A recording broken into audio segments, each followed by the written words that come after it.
أعوذ بالله السميع العليم من الشيطان الرجيم. بسم الله الرحمن الرحيم.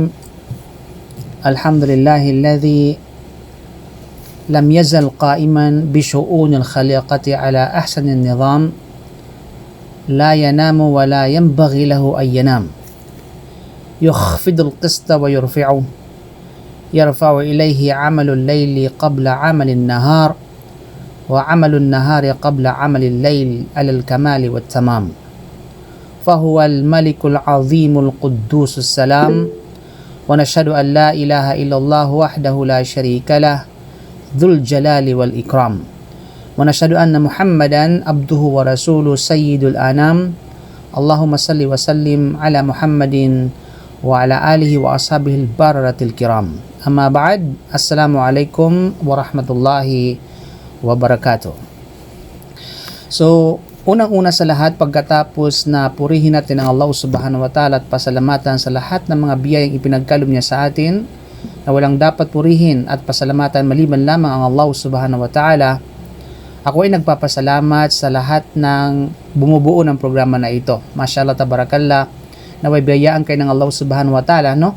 Sa lahat ng inyong mga oras, sa lahat ng inyong mga lakas na ibinahagi ninyo upang maisakatuparan ng maayos ang programa na ito mula noon hanggang ngayon at sa mga susunod pa na araw. Naway palakasin kayo ng Allah subhanahu wa ta'ala, pagtibayin kayo ng Allah subhanahu wa ta'ala sa lahat ng mga taong nasa likod ng programang ito. Maraming salamat po sa imbitasyon dahil karangalan ko na makapagbahagi ng ganitong klase ng programa at batid nyo yan, mashallah tabarakallah, sa mga higit lalo sa mga nakakilala sa akin na talagang ito ang buhay natin, ang pagbabahagi ng kaalaman. Ito na ay nagsisilbing pagkain natin, mga kapatid, sa pananampalatayang Islam, na kung kaya tamang-tama ang paksa natin na pag-uusapan ngayon ay walang iba kundi ang buhay pagkatapos ng kamatayan. Mga alipin ng Allah subhanahu wa ta'ala, alam natin na hinati ng Allah subhanahu wa ta'ala ang buhay ng tao sa tatlong yugto. Una, ang makamundong buhay, na kung saan ay dito tayo nabubuhay sa ibabaw ng lupa mula sa panahon ng kapanganakan ng isang tao hanggang sa kanyang kamatayan. Pangalawa ay walang iba kundi ang buhay sa barzakh, na kung saan ito yung ginugol ng isang tao sa kanyang libingan, mula sa kanyang libingan hanggang sa araw ng muling pagkabuhay. Ito yung lifespan between the death and the day of judgment. At ito yung ating magiging focus sa ating paksa na pag-uusapan, at naway tulungan tayo ng Allah subhanahu wa ta'ala upang maihatid ng maayos ang kaalaman na ito at ang mensahe na ito sa atin lahat. Sa lahat ng mga taong naabutan ng ating programa, sa lahat ng mga taong nakikinig at sa mga nakapanood sa mga programang ito, at naway inshallah iparating sa kanila ang mensahe na ito ng Allah subhanahu wa ta'ala mula kay Propeta Muhammad sallallahu alaihi wasallam, mula sa banal na Quran, dahil ito ay isang obligasyon natin. At the same time, ito ay pag-alaala sa atin bilang mga nilikha ng Allah subhanahu wa ta'ala. Pangatlo, mga kapatid, ay ang kabilang buhay, ay ang tunay na buhay na kung saan pagkatapos ay walang kamatayan. At ito ay darating pagkatapos ng muling pagkabuhay at pagkabuhay na mag-uli. Maraming mga tao, mga kapatid, sa pananampalatayang Islam ang walang alam tungkol sa buhay sa barzakh. Ito yung buhay pagkatapos ng kamatayan. Ano ba ang meron sa barzakh? Sa totoo lang, ang lecture na ito, mga kapatid, ay napakahaba kung ating idedetalyado. At wala tayong oras para pag-ukulan ang lahat ng detalyadong kaalaman patungkol sa buhay pagkatapos ng kamatayan. Inshallah subhanahu wa ta'ala, ay mga ilan lamang na mga impormasyon at hadith ang ating ibabahagi, at inshallah subhanahu wa ta'ala ay magkakaroon tayo ng kaalaman mula dito sa mga hadith na ating ibabahagi inshallah. At ito ang pag-uusapan natin sa mga oras na ito, mga kapatid, sa pananampalatayang Islam, kung loobin ng Allah subhanahu wa ta'ala. Kapag ang kaluluwa ng isang tao ay umalis o di naman kaya ay lumabas na sa kanyang katawan, sa kanyang physical na katawan, hinuhugasan siya ng kanyang pamilya at siya ay babalutin, pagkatapos ay inilalagay siya sa kanyang libingan na siyang unang yugto ng kabilang buhay. Kaya't naman siya ay mabubuhay sa kanyang libingan sa kung anuman ang itinakda at isinulat ng Allah subhanahu wa ta'ala para sa kanya hanggang sa mabuhay na mag-uli ang mga tao.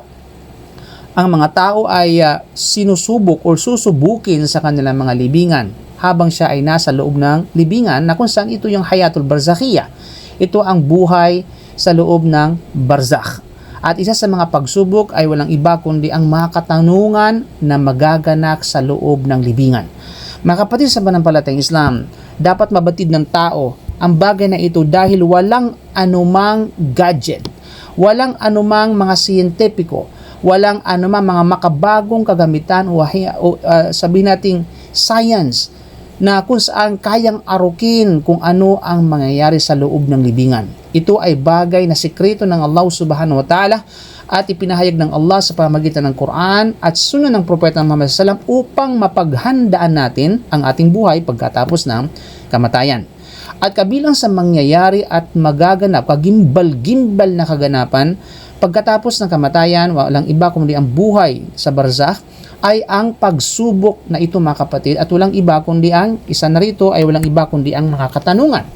Ano ba ang katanungan na kanyang haharapin ng isang tao sa loob ng libingan o sa buhay ng barzakh? Tatanungin siya tungkol sa kanyang Panginoon, man rabbuka. Tatanungin siya tungkol sa kanyang propeta, man nabiyuka. At gayon din tatanungin siya tungkol sa kanyang relihiyon, madinuka. Ito po ang tatlong katanungan na kung saan ay mapapanaligan na naisalaysay mula sa mapapanaligang mga hadith at hindi pwedeng baliin sino man mga kapatid sa pananampalatayang Islam. At pagkatapos mga kapatid, kapag siya'y tinanong na, walang duda, ang mga tao sa loob ng libingan ay nahati sa iba't ibang klase ng tao. Subalit sa mga mananampalataya ay napakapala dahil pagtitibayin siya ng Allah subhanahu wa ta'ala batay mismo sa ipinangako ng Allah subhanahu wa ta'ala sa surah Ibrahim verse 27 ng banal na Quran, na sinabi ng Allah subhanahu wa ta'ala sa banal na Quran, ba'udhu billahi minasyaitanir rajim, yuthabbitullahu alladhina amanu bilqawli thabit fil hayati dunya wa fil akhirati wa yudhillullahu adh-dhalimina wa yaf'alullahu ma yasha. Pinatatag ng Allah subhanahu wa ta'ala ang mga yaong naniniwala sa pamamagitan ng matibay na salitang katotohanan. Ano ba ang matibay na salitang katotohanan mga kapatid? Ito ay walang iba kundi ang pagtistigo ng la ilaha illallah. Walang ibang Diyos, walang sinumang ilah na Diyos na sinasamba o bukod tanging may karapatan na sambahin kundi ang Allah subhanahu wa ta'ala lamang mga kapatid sa pananampalatayang Islam. O bukod tanging may karapatan na anumang klase ng pagsamba kundi ang Allah subhanahu wa ta'ala. At walang pagnilangang si Muhammad sallallahu alaihi wasallam ay sugo ng Allah at ang anuman na kanyang daladala na din ay katotohanan. Na sa pamamagitan ng din na ito ay patatatagin ng Allah subhanahu wa ta'ala sila na mga mananampalataya dito sa buhay sa daigdig at hindi lamang sa buhay sa daigdig at sa oras ng kanilang kamatayan. Sa oras na huhugutin mismo ng anghel ng kamatayan na si Malakal Maut, mga kapatid, ang kanyang kaluluwa para lumabas mula sa kanyang physical na katawan. Doon pa lamang ay patatagin siya ng Allah subhanahu wa ta'ala. Hindi lamang sa mundo na ito, maging sa paghugot at paghiwalay ng kanyang kaluluwa sa kanyang physical na pangangatawan, mga kapatid sa pananampalatayang Islam. Okay? At gayon din, no? At gayon din sa kalibingan ay gagabayan sila ng tamang pagsagot sa katanungan ng dalawang anghel, mga kapatid. So, tatlo mga kapatid na kung saan ay pagpatatatag na ipagkakaloob ng Allah subhanahu wa ta'ala sa mga mananampalataya, sa mga nagtatangan ng la ilaha illallah Muhammadar Rasulullah, na walang ibang Diyos na karapat-dapat sambahin maliban lamang Allah at si Propeta Muhammad ay kanyang sugo ng Allah subhanahu wa ta'ala. Siya ay patatagin dito sa ibabaw ng mundo at patagin sa tuwing babawiin ang kanyang buhay at ihiwalay mula sa kanyang pisikal na katawan, at siya ay patagin sa pamagitan ng pagsagot, ng tamang pagsagot sa loob ng libingan sa mga katanungan na ito, mga kapatid. Man rabbuka, madinuka, man nabiyuka. At pagkatapos, ililigaw ng Allah subhanahu wa ta'ala ang masasama upang sila ay mapalayo sa katotohanan dito sa daigdig at sa kabilang buhay. At ipinatutupad ng Allah subhanahu wa ta'ala ang kanyang nais na patnubay sa mga naniwala at pagpapahamak naman sa mga walang panampalataya at lumabag. Kaya pagkatapos, ang mananampalataya ay pinagpala, mashallah tabarakallah. Naway ibilang tayo ng Allah na kapatid mula doon sa mga mananampalatayang pinagpala ng Allah sa daigdig at higit lalo sa kabilang buhay, higit lalo sa buhay sa barzakh. At ang isang pagbubukas sa paraiso kapag siya ay nasa libingan na. Isang pagbubukas ay bubuksan para sa kanya sa kanyang libingan. Makikita niya ito at ang diwa at halimuyak nito ay darating sa kanya, dadampi sa kanya mga kapatid. At ang kanilang mga kaluluwa ay gumagala sa paraiso ayon sa gusto nila hanggang sa dumating ang oras ng pagbabangon na mag-uli ng lahat ng tao. Subalit, tungkol naman sa mga kafir, sa mga walang pananampalataya, pagkatapos ay mabubuksan para sa kanya ang bukasan tungo sa apoy ng impyerno. Pagkatapos, ang ilan sa mga apoy at laso nito ay darating at dadampi sa kanya at siya ay malalantad sa apoy sa umaga at saka sa gabi. Hanggang sa dumating ang oras ng pagbabangon na mag-uli na itinakda ng Allah subhanahu wa ta'ala ng lahat ng tao. Gayon din, ang makasalanang hindi pinatawad ay pahihirapan. Siya ay pahihirapan ayon sa kanyang mga ginawang kasalanan na nagawa dito sa daigdig. Ang Propeta Muhammad sallallahu alaihi wasallam, mga kapatid sa pananampalatayang Islam, ay ipinakita sa kanya ang isang paghihirap at parusa na nangyayari at naganap sa loob ng barzakh. Ipinakita yun. Bakit ipinakita kay Propeta Muhammad sallam? Upang ihatid sa atin kung ano ang meron talagang mangyayari at magaganap na paghihirap, parusa sa loob ng libingan at maging sa tinatawag na kaginhawaan, mga kapatid. Dahil minsan ang tao tatanungin, ano ba ang magiging mangyari sa isang tao kapag matapos siyang mamatay? Akala nila yun na yung katapusan niya, yun na yung sabihin natin diretso sa tinatawag na kabilang buhay at walang mangyayari. Pag mabuti ka, anumang reliyon na kinabibilangan mo, ay ikaw ay mapaparaiso. Kapag masama ka, anuman ang reliyon na kinabibilangan mo, ikaw ay may impyerno. Sa kadahilanan, sila ay mga taong walang kaalaman sa revelasyon ng Allah subhanahu wa ta'ala, kaya sila ay kusa nag-iimbento ng mga salita na hindi nila alam sa mga bagay na hindi nakikita at sa mga bagay na kukubli at hindi nakikita at hindi lingid sa kaalaman ng tao, mga kapatid. Kaya naman, ipinakita ito kay Propeta Muhammad sallam upang ihatid sa atin ang mensahe o pagpanghandaan natin habang tayo ay nabubuhay pa sa daigdig na ito, paghandaan natin kung ano ang magiging kahihinatnan natin pagdating ng kamatayan, pagkatapos ng kamatayan, ang buhay sa loob ng barzakh. Kaya mga kapatid, inshallah subhanahu wa ta'ala, pakinggan natin ang salaysay na ito ng Propeta Muhammad sallam, ang kwento ng Propeta sallam kung paano ipinakita sa kanya ang mga pangyayari sa buhay ng barzakh at ang mga pagpapahirap doon, mga kapatid sa pananampalatayang Islam. Si Imam al-Bukhari rahimahullah ay nagsalaysay mula sa authority ni Samura bin Jundub radiyallahu an, naway kalugdan siya ng Allah subhanahu wa ta'ala. At sinabi ni Samura bin Jundub, kana Rasulullah sallallahu alaihi wasallam mimma yukthiru ay yaqula li ashabihi hal ra'a ahadun minkum min ru'ya. Ang sugo ng Allah sallallahu alaihi wasallam ay madalas magtanong sa kanyang mga sahaba, sa kanyang mga kasamahan, may nakakita ba sa inyo ng panaginip? O nakakita ba kayo ng panaginip ang isa man sa inyo? Qala fayakussu alayhi man syaa Allahu ay yakussa wa innahu qala dhata ghada innahu atani al-laylata atiyan wa innahuma ibta'athani wa innahuma qala li intaliq wa inni intalaqtu ma'ahuma wa inna atayna ala rajulin mudtaji' wa idha akhar qa'imun alayhi bi sakhrah wa idha huwa yahwi bi sakhrati li ra'si fayathlaghu ra'sahu fayatahadhadu al-hajaru hahuna fayatsbahu al-hajaru fayakhudhu fala yarji'u ilayhi hatta yasihha ra'suhu kama kan thumma ya'udu alayhi fayaf'alu bihi mithla ma fa'ala al-marata al-ula. So sinabi, kaya't ang mga panaginip ay sinalaysay sa kanyang ng mga taong naisabihin ng Allah subhanahu wa ta'ala. Ibig dito, kapag ito'y ninais ng Allah subhanahu wa ta'ala na isalaysay at ikwento at ipakita kay Propeta Muhammad sallallahu alaihi wasallam yung mga pangyayari mismo sa barzakh, ay mangyayari yun sa pamamagitan ng panaginip, mga kapatid sa pananampalatayang Islam. Isang umaga, ang Propeta Muhammad sallallahu alaihi wasallam ay nagsabi, kagabi sabi niya, merong dalawang tawang lumapit sa akin. So ito yung kanyang panaginip, mga kapatid, no?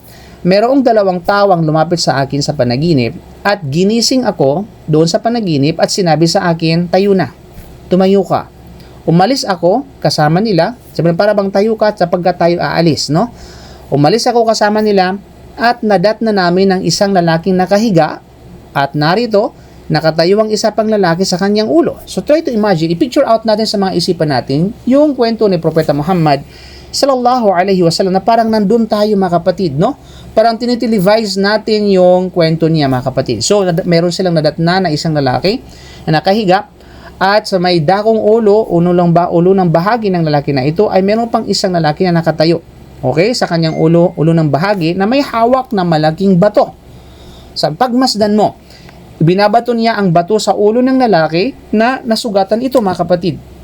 Ikaw ba naman pukpukin ang tanatawag na napakalaking bato sa iyong ulo ay hindi ka masusugatan, walang duda. Di ba? So gumulong ang bato at sinundan ito ng tagahampas at kinuha muli. Sa oras na makabalik siya sa lalaki na kanyang hinampas, babalik ang kanyang ulo sa normal na estado nito. Pagkatapos ay gagawin o uulitin ng tagahampas ang ginawa niya noon sa lalaki. Yung interpretasyon na ito mga kapatid sa dulo ng hadith. Inshallah na mayroon tayong matutunan inshallah. Qala, qultu lahuma subhanallah, ma hadhan? Qala li intaliq. Qala fantalaqna fa'atayna ala rajulin mustalqin liqafa wa idha akharu qa'imun alayhi bikallubin min hadid wa idha huwa ya'ti ahadu shiqqai wajhi فيشرشر شدقه إلى قفاه فمنخره إلى قفاه وعيناه إلى قفاه قال ثم يتحول إلى الجانب الآخر فيفعل به مثل ما فعل بالجانب الأول فما يفرغ من ذلك الجانب حتى يصيح ذلك الجانب كما كان ثم يعود عليه فيفعل مثل ما فعل المرة الأولى. Sinabi ko sa aking dalawang kasamahan. So, siyempre diba sa panaginip, merong nag-akay sa kanya dalawang kasamahan, dalawang tao, no, nagkatawang tao. Subhanallah, sabi ni Rasulullah, subhanallah, sino ang dalawang ito? Ano ang kanyang ginagawa? Bakit siya ginaganon? Bakit siya hinahampas? Pagkatapos nahampasin, madudurog ang kanyang mukha, at pagkatapos sa tuwing kukunin yung bato, babalik sa normal, dudurugin na naman ang kanyang mukha, paulit-ulit na gagawin doon sa lalaki. Ano yun? Kaya sinabi nila, magpatuloy ka. Okay? Magpatuloy ka. Mamaya na yung katanungan, magpatuloy ka. Kaya't kami ay nagpatuloy at nakarating sa isa pang lalaking nakahiga na nakadapa at ang isa pang lalaking nakatayo sa ibabaw ng kanyang ulo na may kawit na bakal. So mantakin nyo, nakadapa yung isang lalaki. Tapos yung lalaki na isa naman, nasa likuran niya, pagkatapos merong kawit na bakal. At narito, ilalagay niya ang kawit sa isang gilid ng bibig ng lalaki, tagiliran, at pupunitin ng bahagi iyon ng kanyang mukha sa likod ng liig papunta doon, pupunitin, at katulad na punitin ng kanyang ilong mula sa harap hanggang sa likuran at ang kanyang mata mula sa harap hanggang sa likod. Subhanallah, try to imagine kung nangyari sa tao nung nandun ka mismo, actual na nangyari sa'yo. Di ba nakakatakot yun mga kapatid? No, wala kang makagawa, manunood ka lamang, kahit pa ikaw ay manunood. Sobrang nakakatakot yung senaryo na ito mga kapatid sa panampalatayang Islam. Okay? At pagkatapos, no, hanggang katulad na punitin ang kanyang ilong mula sa harap hanggang sa likod, ang kanyang mata gayon din mula sa harapan hanggang sa likod. Pagkatapos ay pupunta siya sa kabilang bahagi ng mukha ng lalaki at ginawa ang katulad na ginawa niya sa kabilang panig. Okay, pupunitin mula rito papunta sa likuran, yung ganun yung kanyang ilong papunta sa likuran, yung kanyang mata papunta sa likuran. Yadan billah, subhanallah. Kaya halos hindi niya natapos ang panig na ito nang bumalik ang kanilang kabilang panig sa normal nitong kalagayan. Hindi pa natapos ito, bumalik na yung kabila sa normal. Okay, pagkatapos uulitin naman yan ulit mga kapatid sa panampalatayang Islam. Subhanallah. Pagkatapos ay binalikan niya ito para ulitin ang ginawa niya noon sa umpisa. Paulit-ulit na gagawin niya ng pagpunit sa kanyang bibig, palikod, sa kanyang ilong at sa kanyang mata hanggang sa likuran. Qala qultu subhanallah, ma hadhan? Qala li intaliq. Fantalaqna fa'atayna ala mithlatan nur. قال فأحسب أنه كان يقول فإذا فيه لغط وأصوات قال فانطلعنا فيه فإذا فيه رجال ونساء عراء وإذا هم يأتيهم لهب من أسفل منهم فإذا أتاهم ذلك اللهب ضوضوا قال قلت لهما ما هؤلاء قال لي انطلق فانطلق قال فانطلقنا فأتينا على نهر حسبت أنه كان يقول أحمر مثل الدم وإذا في النهر رجل سابح يسبح وإذا على شط النهار رجل قد جمع عند هجارة كثيرة وإذا ذلك السابح يسبح ما يسبح ثم يأتي ذلك الذي قد جمع عنده الهجار فيغفز فيفغر له فهو فيلقمه حجرا فينطلق يسبح ثم يرجع إليه كلما رجع إليه فغر له فاه فألقمه حجرا. Sinabi ko sa aking dalawang kasamahan, Subhanallah. Sabi ng Prophet, Subhanallah, sino ang dalawang taong ito? Ano naman yung dalawang taong ito? Anong nangyari sa kanila? Anong nangyari sa kanya? Bakit ginaganon siya? Bakit pinaparusahan siya ng ganun? Anong nagawa niya? Kaya sinabi nila sa akin, magpatuloy ka. Mamaya na yung katanungan, magpatuloy ka. Kaya nagpatuloy kami at nakatagpo kami ng isang bagay na parang tanur. Ang tanur, isang uri ng baking oven, mga kapatid sa panampalatayang Islam. Isang horno, no? Isang hukay na nakadalasang may linyang clay para sa pagluluto ng tinapay, na kung saan ay makipot sa taas at maluwag sa ilalim. Okay, so balit nakakulong yan, mga kapatid. So parang baking clay oven, no? Para siyang tinatawag na baking oven, no? Sa palagay ko, sabi niya, ang Propeta sallallahu alaihi wasallam ay nagsabi, sa horno na iyon ay maraming ingay at mga tunog, mga tinig, mga boses, sumisigaw, humihiyaw habang sila ay sinusunog sa ilalim.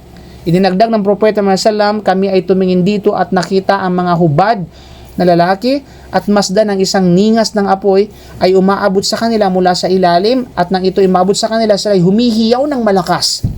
Humihiyaw sila ng tinatawag na malakas. Papaakit, subalit napakakipot, walang malabasan, kaya sila naman ay bababa, at pagkatapos paulit-ulit, yun ay hihiyaw, sisigaw sila, sobrang hapdi at sa sobrang sakit, mga kapatid sa panampalatayang Islam. Okay? Qala, qultu lahum ma haula'i, sabi niya, tinanong ko sila, sino ang mga ito?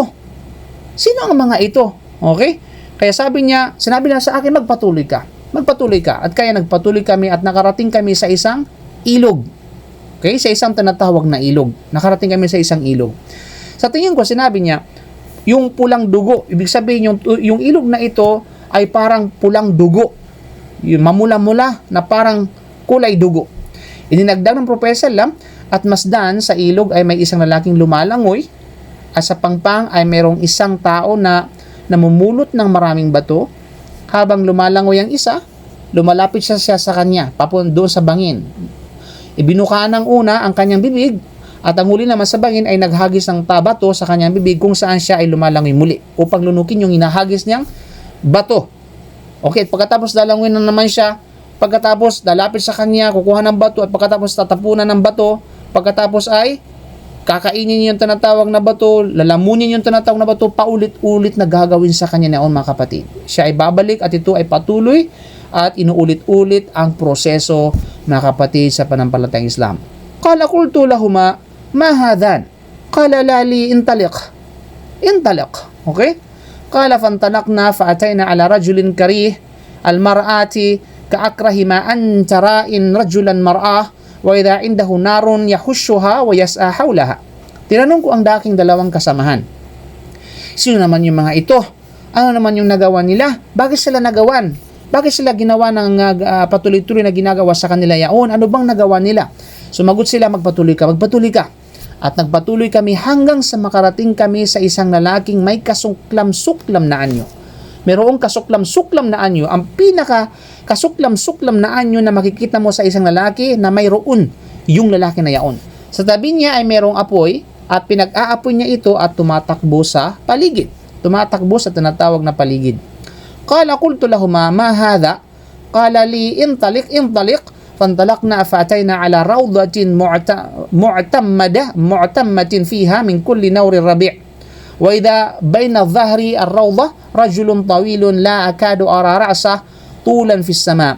Wa idha hawla ar-rajuli min akthari wildan ra'aytuhum qatta. Tinanong ko ang aking mga kasamahan, sino ito? Itong lalaki na ito. Sinabi nila sa akin, magpatuloy ka. Kaya nagpatuloy kami hanggang sa marating namin ang isang hardin na malalim, hardin na kung saan isang malalim na hardin na berding makakapal ng mga halaman na mayroong lahat ng uri ng mga kulay ng tagsibol. Sa gitna ng hardin ay mayroong isang napakatangkad na lalaki, at halos hindi ko makita ang kanyang ulo dahil sa sobrang tangkad niya. At sa paligid niya ay may mga bata sa napakaraming bilang na hindi ko pa nakikita. Sino ito mga kapatid sa pananampalatayang Islam, yung lalaki na ito? At ano yung mga bata na ito? Sino yung mga bata na ito mga kapatid na tinukoy ng Propeta Muhammad sallallahu alaihi wasallam na isinalaysay niya mula sa kanyang panaginip? So matutunghayin natin yan inshallah mamaya-maya mga kapatid. Huwag kayong excited, no? Qala qultu lahuma ma hada? Ma haula? Qala li intaliq. Qala fantalaqna faantahayna ila rawdatin azimatin lam ara rawdatan qat a'zama minha wala ahsan. Sinabi ko sa aking mga kasamahan, sino ito? Sumagot sila, magpatuloy ka. Kaya nagpatuloy kami hanggang sa makarating kami sa isang malaking hardin, mas malaki at mas maganda kaysa sa nakita ko noong una. Qala li irqa fiha. Qala fartaqayna fiha fantahayna ila madinatin mabniyatin bilabani dhahabin walabani fiddatin faatayna babil madinati fastaftahna fafutiha lana fadakhalnaha fatalaqana fiha rijalun shatrun min khalqihim kaahsani ma antarain wa shatrun kaakbahi ma antarain. Sinabi sa akin ng dalawang kasamahan ko, umakyat ka. Kaya naman umakyat ako, sabi ni Propeta sallallahu. Idinagdag ng Propeta sallallahu sa kanyang kwento, kaya kami ay umakyat hanggang sa marating namin ang isang lungsod. Ang lungsod na ito mga kapatid nagawa sa ginto at pilak ng mga laryo at kami ay nagtungo sa tarangkahan ito at hiniling ang bantay ng pinto, yung nagbabantay doon sa pintuan na buksan ang tarangkahan. At ito ay nabuksan at kami ay pumasok sa lungsod na ito at nakita namin. Sa loob nito mga kapatid, ang mga lalaking may isang side ng katawan na kasing gwapo ng pinakagwapong tao, mashallah, no? Na nakita mo sa balan, na nakita mo sa tanang buhay mo mga kapatid, no? Na hindi you cannot imagine sa sobrang gwapo niya. At ang kabilang side ay kasing pangit naman ng pinakapangit na tao na nakita mo. So sa kabilang side ng mukha, sa loob ng Madina, sa loob ng city, sa loob ng bayan na ito mga kapatid, na kung saan yung bayan na ito, punong-puno ng gold. Puro gold yung bayan na ito, masya, sana all, no? Para yung papasok ka sa bayan na puro gold. Mashallah tabarakallah. Tapos may mga kalalaki, may mga tao doon na ang mukha hati. Ang mukha ay sobrang gwapo, yung kabilang mukha, at sa kabilang mukha naman ay sobrang pangit, no? Kaya naman, kapag hindi mo pa alam wala ka pang idea sa hadith na ito mga kapatid, sino kaya yung mga ito na napapaloob sa karakter ng kwento, mashallah tabarakallah. Qala lahum idhabu faqa'u fi dhalika an-nahr. Qala wa idha nahrun mu'taridun yajri ka'anna ma'ahu al-mahdhu fil bayad. Fadhahabu fawaqa'u fihi thumma raja'u ilayna qad dhahaba dhalika as-su' anhum fasaru fi ahsani suratin.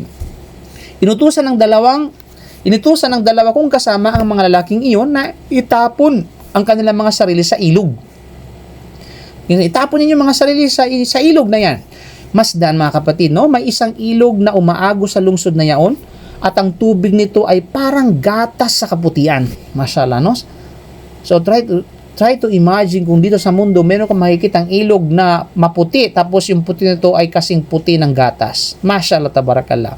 Kahit ang mga laking iyon ay pumunta at itinapon ng kanilang mga sarili sa loob nito at pagkatapos ay bumalik sila sa amin pagkatapos ng kapangitan ng kanilang mga pagmumukha at katawan ay nawala at sila ay naging nasa pinakamagandang ayos at pinakamagandang hitsura at pinakamagandang hugis. Mashallah tabarakallah mga kapatid sa pananampalatayang Islam. Subhanallah. Qala li hadhihi jannatu adnin wa hadhaka manziluk. Qala fasama basari su'uda fa idha qasrun mithlu ar-rababatil bayda. Idinagdag ng Propeta sa kanyang kwento, sinabi sa akin ng aking dalawang kasamaan, ang dalawang kasamaan tunutulid ng mga kapatid ay walang iba kundi ang anghel, dalawang anghel na kasama ni Propeta na sumama kay Propeta sa kanyang panaginip. Kaya sabi niya, ang lugar na ito ay ang paraiso ng Eden. Okay? Garden of Eden, mga kapatid sa pananampalatayang Islam. At iyon ang iyong lugar. Itinaas ko ang aking paningin at narito, doon ko nakita ang isang palasyo na parang puting ulap. No? Palasyo na parang puting ulap. Subhanallah mga kapatid. Napakaganda. Although hindi pa natin nakikita ito ng hakiki, ng actual na pagkakita, pero sa kwento pa lamang tayo ay nananabik, no? Na makita ito ng tuluyan at nawa ipagkaloob sa atin ng Allah subhanahu wa ta'ala sa araw ng paghuhukom. Qala hadhaka manziluk. Qala qultu lahuma barakallahu fikuma. Dharani fa adkhula. Qala amma al-an fala wa anta dakhilu. Sinasabi sa akin ng aking dalawang kasama, yung palasyo na yaon ay ang iyong lugar. Yun ang iyong palasyo, yun ang iyong lugar. Sinabi ko sa kanila, pagpalain nawa kayong dalawa ng Allah. Maari ko bang pasukin ito? Maari ba akong pumasok rito? Sumagot sila, sa ngayon, hindi ka papapasok dito. Ngunit papasok ka rito pagdating ng araw. So kailangan ka munang bumalik sa mundo para mamatay. Para itakda ng Allah subhanahu wa ta'ala ang dapat na itinakda para sa anak na Edan. Walang iba kundi yung kamatayan. Kullu nafsin dha'iqatul maut. At pagkatapos, makakapasok ka sa pagdating ng panahon. Okay? Kung hindi man ngayon, bukas, magpakailanman. Okay? Qala qultu lahuma fa inni qad ra'aytu mundhu al-laylati 'ajaba. Fama hadha alladhi ra'aytu? Qala li ama inna sanukhbiruk. Sinabi ko sa kanila, nakakita ako ng maraming kababalaghan ngayong gabi. Ano ang ibig sabihin ng lahat ng nakikita ko?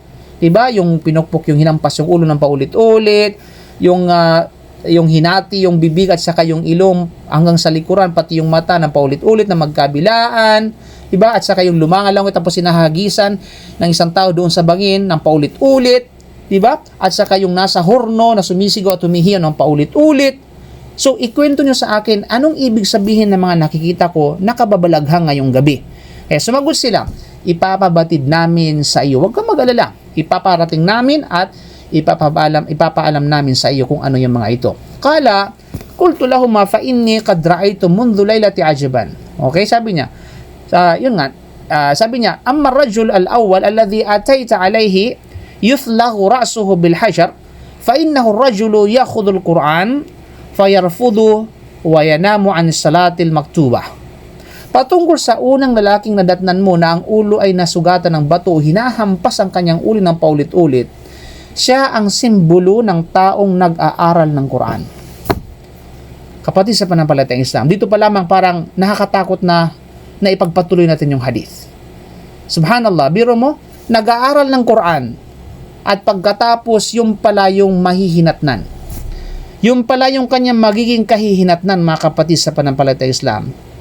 Try to imagine na ilagay natin yung ating mga either maring sarili natin para ipagnilay-nilayan natin yung mga bagay na ito na baka balang araw tayo ang iyadan billah. Magpakukup tayo sa Allah subhanahu wa ta'ala, but Allah subhanahu wa ta'ala, hindi natin alam kung sino ang itinakda ng Allah subhanahu wa ta'ala sa mga bagay na ito, mga kapatid. Subalit, just to reflect, ilagay natin ang ating sarili doon sa kaganapan na yaon, mga kapatid sa pananampalatayang Islam, upang sa ganun maging aware tayo at tayo ay magpakup sa Allah at humingin tayo ng tawad sa Allah subhanahu wa ta'ala at baguhin natin ang ating layunin sa bawat ginagawa natin na pagsamba sa Allah subhanahu wa ta'ala, higit lalo ang pag-aaral ng Quran. Subhanallah. Kaya hindi lahat na nag-aaral ng Quran ang kanilang kahinatan ay kabutihan. Ang tanging nakakaalam lamang sa kanilang mga layunin, hangarin sa kanilang mga puso ay walang iba kundi ang Allah subhanahu wa ta'ala kung ano ang tanging layunin nila sa pagsasaliksik ng Quran. Kaya naman, mga kapatid, subalit ito ay isang salaysay na makatotohanan mula sa bibig ng Propeta Muhammad sallam upang magbigay sa atin ng paalala, upang magbigay sa atin ng impormasyon at makapaghanda tayo sa kung ano yung magiging kahinatan natin. Naway pangalagaan tayo ng Allah subhanahu wa ta'ala. Siya yung tao na simbolo na kung saan nag-aaral ng Quran at ano nangyari? Pagkatapos ay hindi niya ito binabasa at hindi siya kumikilos ayon sa mga utos nito. Ayon sa mga utos nito. At natutulog na pinababayaan ang mga ipinag-uutos na mga pagdarasal. Subhanallah. Okay? Nag-aaral ng Quran pero bastos. Nag-aaral ng Quran pero mayabang. Nag-aaral ng Quran, subhanallah, pero sa lungat sa kung ano yung mga kinikilos niya sa kanyang pinag-aaralan sa Quran. Nag-aaral ng Quran, pagkatapos na pag-aaral ng Quran, dinidisplay lamang yung Quran, yung mga mushaf, no? Pinapakita, dinidisplay lamang at hindi binabasa. At hindi lang yan, mga kapatid, sa pananampalatayang Islam. Nag-aaral ng Quran, subalit pinababayaan ang mga ipinag-uutos ng Allah subhanahu wa ta'ala, higit lalo ang mga obligadong pagdarasal. Iyadan billah. Tayo magpakup sa Allah subhanahu wa ta'ala. Dahil hindi, mga kapatid, dahil kung hindi, tayo ay bilang sa ganitong klase ng tao na katulad nito pinaparusahan sa loob pa lamang ng buhay sa barzakh. Iyadan billah. Wa amma ar-rajulu alladhi atayta alayhi yusharsharu shidquhu ila qafa wa manakhiruhu ila qafa wa aynuhu ila qafa fa innahu ar-rajulu yaghdu min baytihi fayakdhibul kadhbata tablugul afaq. Patungkol sa lalaking nadatnan mo na ang mga gilid ng bibig, butas ng ilong at mata ay pinunit mula sa harap hanggang sa likuran ng magkabilaan, siya ang simbolo ng taong lumalabas ng kanyang bahay sa umaga at nagsasabi ng napakaraming kasinungalingan na ito ay kumakalat sa buong mundo. Kumakalat sa buong mundo. Subhanallah mga kapatid. But of course, hindi literal na lumalabas ang ibig sabihin dito. Maaring i-apply dito na yung paglabas ay walang iba kundi ang paggamit na makamundo at saka makabagong kagamitan o gadget na kung saan abalang-abala sa paglikap ng mga maling impormasyon at pagkatapos ikinakalat ito sa kanyang social media at alam natin hanggang saan aabot ang social media. Maging sa buwan ay aabot sa buwan ng social media. Maging sa pinakahuling bahagi ng horizon ay aabot ang tinatawag na social media. Isang click lamang niya ng kasinungalingan at walang katotohanan. Subhanallah, ito mismo ang mangyayari sa kanya iyadan billah sa loob ng libingan. Kapag hindi siya nanambalik sa Allah subhanahu wa ta'ala at hindi niya baguhin ang kanyang estado o ang kanyang tinatawag na pamumuhay. Mga kapatid, delikado ito mga kapatid sa pananampalatayang Islam. Mag-ingat tayo. O maging yung literal mismo na kung saan lumalabas sa kanyang bahay kundi ay makipag-chismisan, no? At umagilap ng mga chismis na mga kasinungalingan at ikinakalat ito sa ibang tao. Nagsasabi ng napakaraming kasinungalingan. Hanggang sa kumalat ito sa buong mundo mga kapatid. Alam natin yan, no? Sabi nga sa Tagalog, may pakpak ang balita, may tainga ang lupa. Subhanallah. Na kung kaya, mag-ingat tayo. Mag-ingat tayo mga kapatid na may pangalagaan tayo ng Allah subhanahu wa ta'ala mula sa parusa sa loob ng libingan. Wa amma ar-rijalu wan nisa'ul 'uratu alladhina fi mithli bina'i tan-nur fa innahum az-zuna waz-zawani. At yung mga hubad na lalaki at babae na iyong nakita sa isang konstruksyon na kahawig ng isang horno, sila ay ang mga mangangalunyang babae at lalaki at mga nakikiapid. Sila yung mga fornicators and adulterers. Yun ang parusa sa kanila. Sila ay ilalagay doon sa mismo parang horno. Parang ibibig sila doon. At pagkatapos ay sisilaban sa ilalim. At kapag ito'y uminit sila ay hihiyaw ng paulit-ulit. Sisigaw sila na sila lamang yung nakakarinig sa isa't isa. Iyatan billah mga kapatid sa pananampalatayang Islam. Naway pangalagaan tayo ng Allah subhanahu wa ta'ala. Subhanallah. Wa amma ar-rajulu alladhi atayta alayhi yasbahu fi an-nahr wa yulqahum al-hajar fa innahu akilur riba. At ang tao na iyong nakitang lumalangoy sa ilog at binigyan ng bato upang lunukin ito ay ang kumakain ng patubo, riba. Ito yung mga 5-6. So subhanallah. Kumakain mula sa kita ng riba. Tumatangkilik sa pamamagitan ng riba. Subhanallah mga kapatid. Yadan billah. Na kung saan akala nila na ang kanilang ginagawa, kumikita sila, ay walang kaparusahan na naghihintay at nag-aabang sa kanila. Dahil ang mahalaga para sa kanila ay makakita na hindi nila pinagnilay-nilayan, na hindi nila inalam kung ano ang pamamaraan ng kanilang kinikita o ng kanilang hanap buhay. Na kung saan ito ay malinaw na mula sa tinatawag na riba, iyadan billah. Wa amma rajulul karih wa amma rajulul karihul mar'ati alladhi 'inda an-nar yahushuha wa yas'a hawlaha fa innahu malikun khazin jahannam. At ang masamang mukhang tao na iyong nakita malapit sa apoy na nagniningas at lumiligid dito, ayan ay si Malik. Si Malik ang bantay pinto ng impyerno. So ang pangalan mga kapatid ng anghel na nagbabantay sa impyerno ay walang iba kundi si Malik. Ang pangalan niya ay walang iba kundi si Malik. Okay? Wa amma ar-rajulu at-tawilu alladhi fi ar-rawdati fa innahu Ibrahim sallallahu alayhi wa sallam wa amma al-wildanu alladhina hawlahu fa kullu mawludin mata 'ala al-fitrah. At ang mga matangkad na lalaki na iyong nakita sa halamanan, sa hardin, ay si Abraham. Si Ibrahim alayhi salam at ang mga bata sa kanyang paligid ay ang mga batang namatay sa fitrah. Namatay sa fitrah, ang ibig sabihin, namatay sila na hindi pa umabot sa wastong gulang. Na hindi pa umabot sa kanila yung taklif, yung tinatawag na pananagutan, mga kapatid. Na nasa kanila yung fitrah, ang pananampalataya sa Islam. Okay?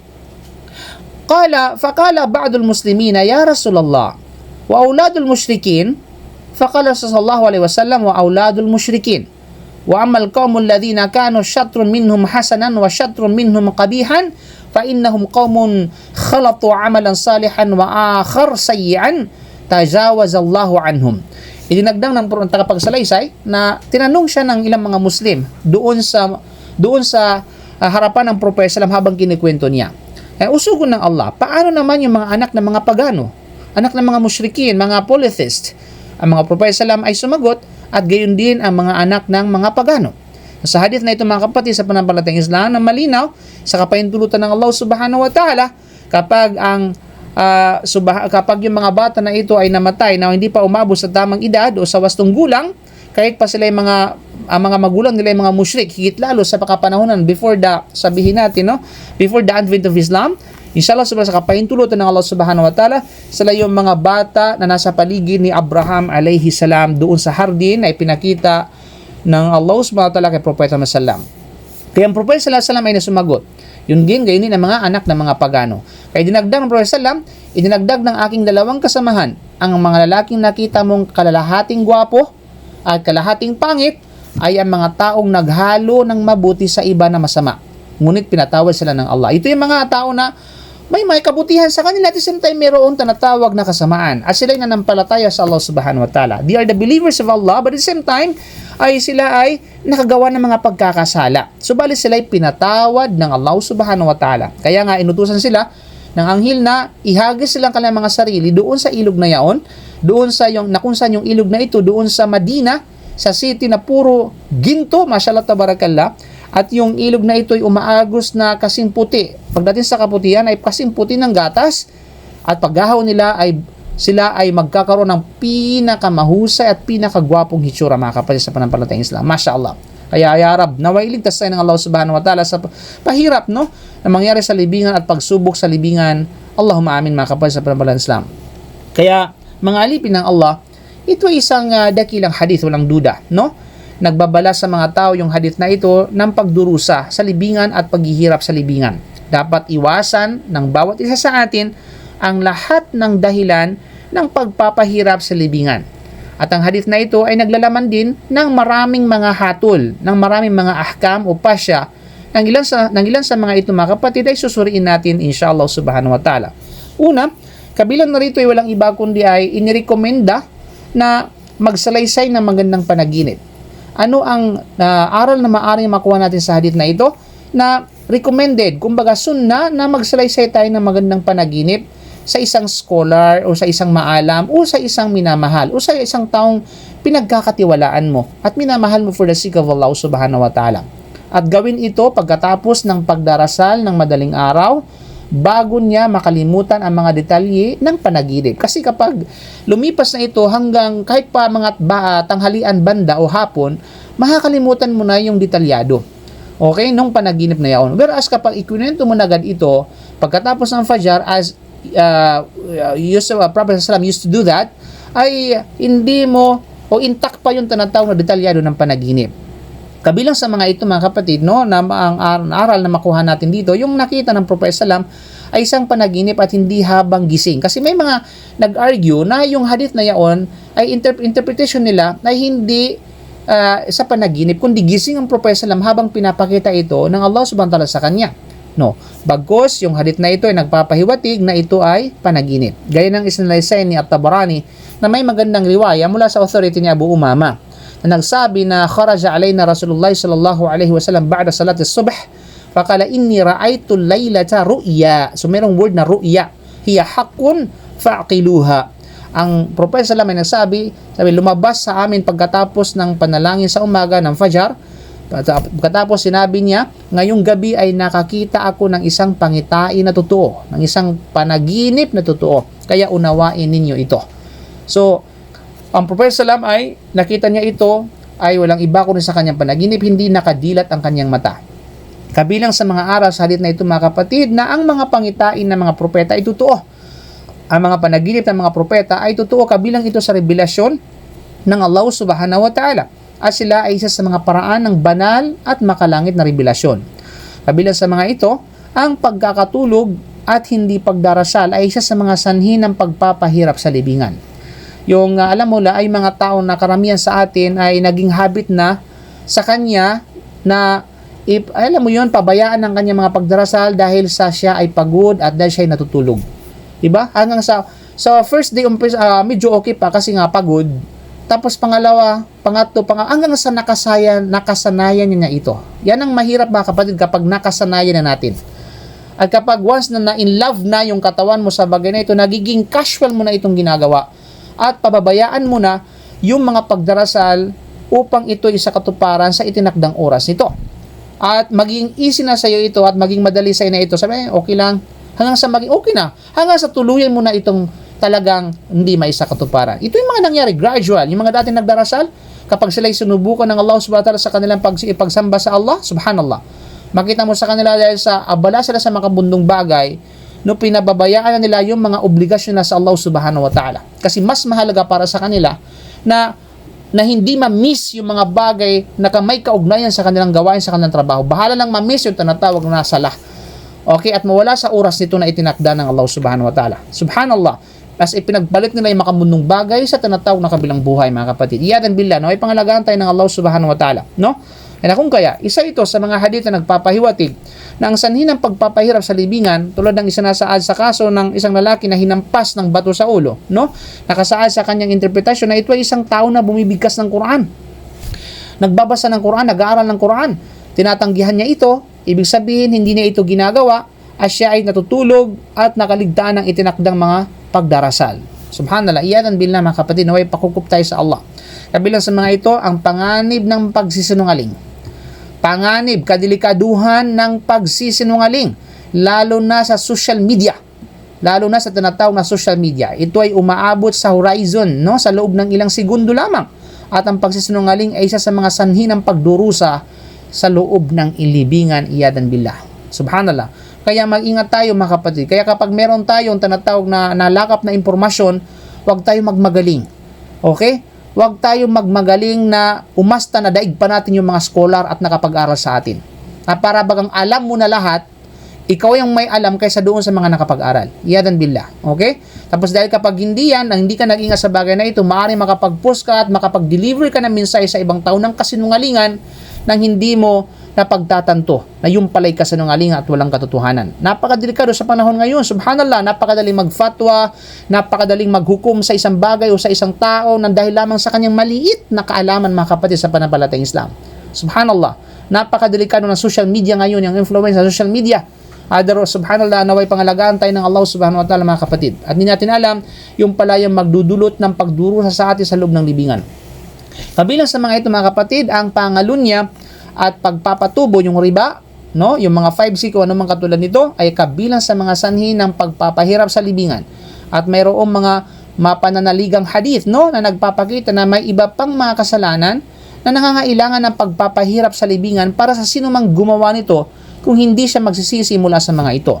Kung hindi siya magbabalik loob sa mga ito, mga kapatid, tulad ng pagtiteachmiss, hindi pag-iwas sa tinatawag na ihi, pagnanakaw na sa kayamanan ng mga Muslim at iba pa. Naalala niyo yung hadith ni Prophet Sallam na kung saan siya dumaan pati ang kanyang mga sahaba sa dalawang libingan, at pagkatapos kumuha ang Propeta Muhammad sallallahu alaihi wasallam ng ratab na dahon ng palmera, sabihin yung fresh na dahon ng palmera, at hinati sa dalawang hati, at pagkatapos itinusok ito sa bawat libingan, at pagkatapos sinabi sallallahu alaihi wasallam, no, la'alla ma ayukhaffifa ma yaybasa, at naway sa kapahintulutan ng Allah subhanahu wa ta'ala, pag-aanin ng Allah ang kanilang mga parusa sa loob ng libingan hanggang sa ito ay matuyo.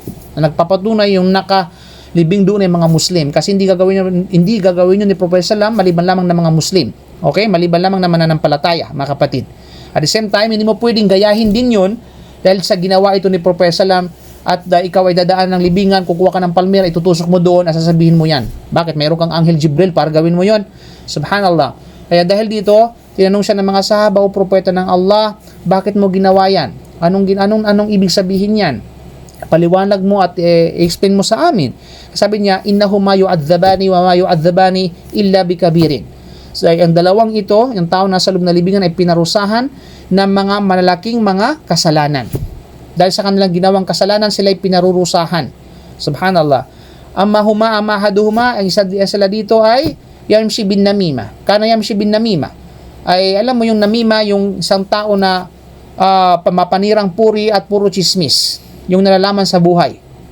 Na para bang walang ibang trabaho sa buhay kundi chismis at paninirang puri at pagpapakalat ng mga bali-balita na walang katotohanan. Para sa ikasisira ng budhi at dangal ng isang tao. Yadan billah. Sa mga taong ito mga kapatid sa pananampalatayang Islam. Yun lang ginagawa niya. No? Umaga at hapon, yun lang pinabantayan niya yung kanyang kapwa para mag-chismis at para kuhanan ng mga impormasyon, especially mga maling impormasyon at ipapakalat sa iba para masira siya. Kaya kasiraan sa kanya sa loob ng libingan.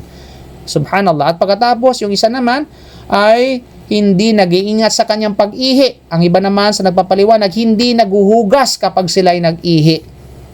Okay?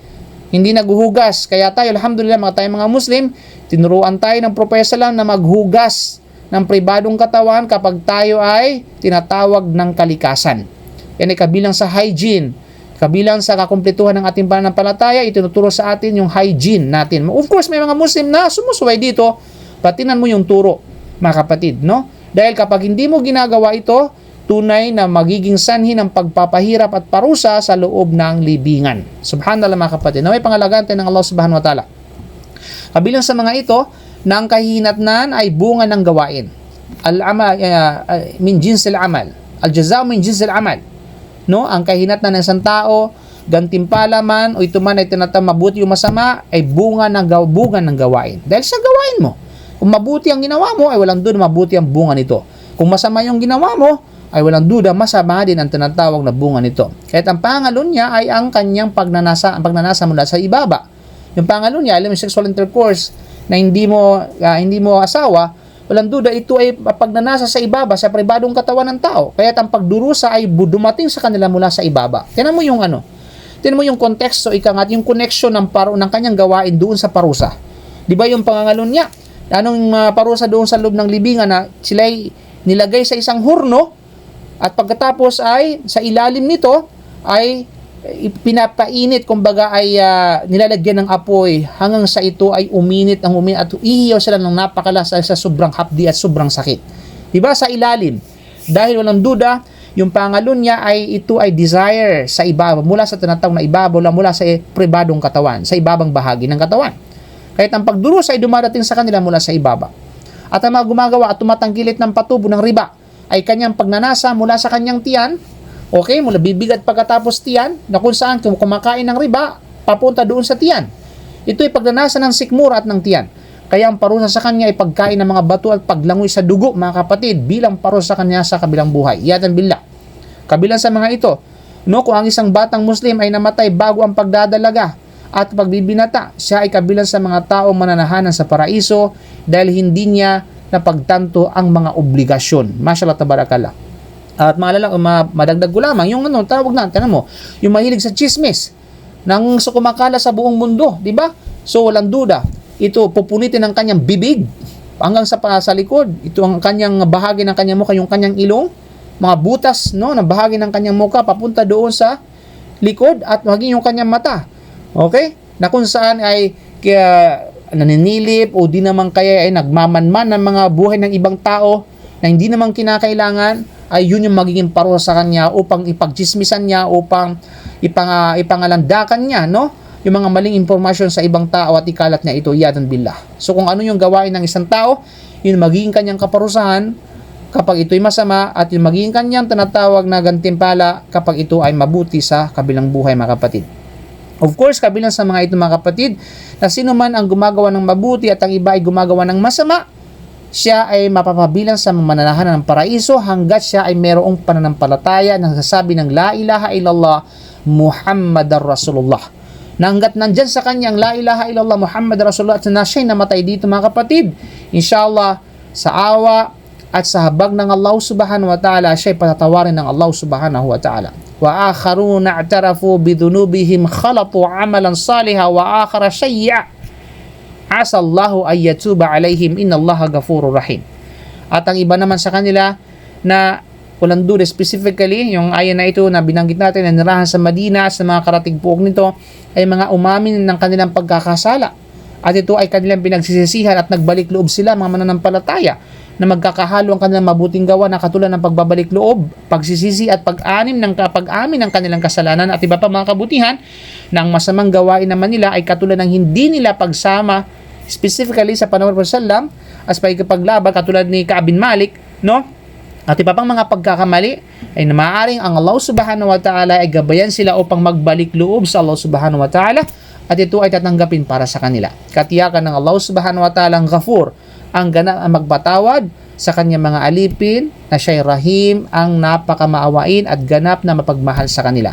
Ay mga kapatid, sa pananampalatayang Islam, bilang huli ng sermon na ito, tandaan po natin na itinakda ng Allah subhanahu wa ta'ala ang kanyang propeta Muhammad sallallahu alaihi wasallam na makita ang pangitain ito, ang panaginip na ito.